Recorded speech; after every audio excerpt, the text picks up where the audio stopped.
Հյուսիսային արջի սուր հոտառությունը տարածաշրջանում, մասնավորապես հարավային Կովկասում, գուժում է, կարմիր գծեր են հատվել, խախտվել է տարածաշրջանային հավասարակշռությունը։ Հիմա Մոսկվան 2 դար առաջ է հետ նայում։ 1828-ին Ռուսաստանի եւ Պարսկաստանի միջև կնքված Թուրքմենչայի պայմանագիր կա, գծված սահման, որի երկայնքով տրանսպորտային միջանցքի նկատմամբ ԱՄՆ-ի վերահսկողությունը խաթարում է 2 դար առաջ հաստատված կարգը։ Փոխվարչապետ Օվերչուկը նկատի ունի Ադրբեջանը Սյունիքով Նախիջևանին կապող ճանապարհը։ Դրանք խախտեցին տարածաշրջանային հավասարակշռությունը, որը գոյություն ուներ 1828 թվականից Թուրքմենչայի պայմանագրի կնքումից ի վեր։ Օվերչուկը հիշեցրել է, որ այն ժամանակ ռուսական կայսրությանն անցան Երևանի եւ Նախիջևանի խանությունների հողերը եւ սահմանը հաստատվեց աշխարհագրական սահմանագծով՝ Արաքս գետով։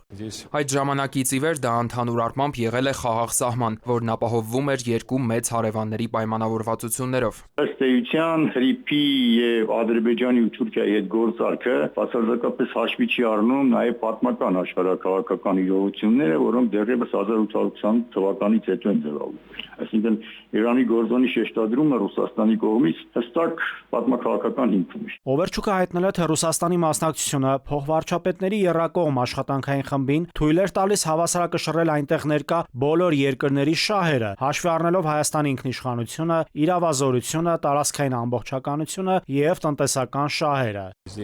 Այժմ Հայաստանում հայտարարված է, որ այս նախագիծն իրականացվելու է առանց Ռուսաստանի։ Թուրքիայում արդեն սկսել են միջոցներ ծախսել դեպի Նախիջևան երկաթուղու կառուցման վրա, իսկ Մեղրիի հատվածի վերականգնման հեռանկարներն այնքան էլ ակնհայտ չեն։ Այս ամենը ճնշում է ստեղծում Հայաստանի վրա, ապա շրջափակման բանակցային գործընթացում Ռուսաստանին չտեսնելու ցանկությունը մեծ սխալ էր։ Մոսկվայի հայտարարությունների կոշտությունն ըստ փորձագետների հասկանալի է։ Իրանի հետ ԱՄՆ-Իսրայել դիմակայության համատեքստը Կրեմլը չի անտեսել։ Մոսկվան կարծում է, որ Վաշինգտոնի ռազմավարական նպատակների, մասնավորապես Թեհրանում ռեժիմի փոփոխության իրականացումը գնալով ավելի անհավանական է դառնում։ Իրանի կառավարությունը ցուցաբերում է դիմադրողականություն եւ մտադիր է պահպանել Հորմուզի նեղուցի վերահսկողությունը նույնիսկ հակամարտության պայմաններում։ Սա ըստ վերլուծաբանների կարող է հանգեցնել Իրանին տարածաշրջանային կարևոր տերություն դառնալուն եւ Իրանը կարող է դառնալ աշխարհի 5 ամենահզոր երկրներից մեկը։ Այդ առումով Մոսկվան հույս ունի, որ Թեհրանը միայն կամրապնդի իր դիրքերը դիմակայության արդյունքում եւ Ռուսաստանի հետ միասին վճռականորեն կպաշտպանի իր շահերը հարավային Կովկասում, կանխելով Թրամփի երթուղի նախագծի իրականացումը։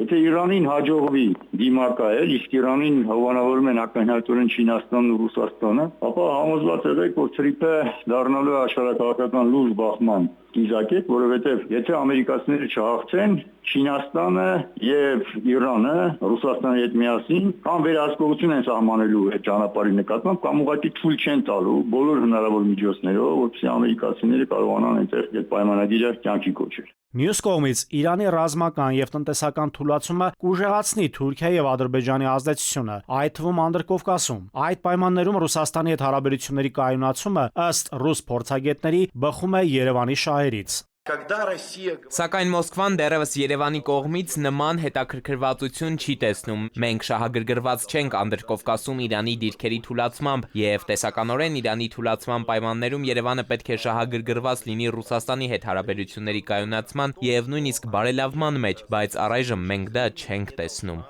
Եթե Հայաստանում ներքաղաքական զարգացումներն ընթանան այն տրամաբանությամբ, որ ներկա կամ ձևավորվող իշխանությունը հրաժարվի հանձնառություններից, որոնք վերցրել է գործող իշխանությունը, տարվա վերջին ըստ վերլուծաբանների Հայաստանի հարավում ռազմական էսկալացիայի մեծ հավանականություն կարող է լինել, ընդ որում բավականին լուրջ։ Նաիրի Մուրադյան, ժամը լրատվական։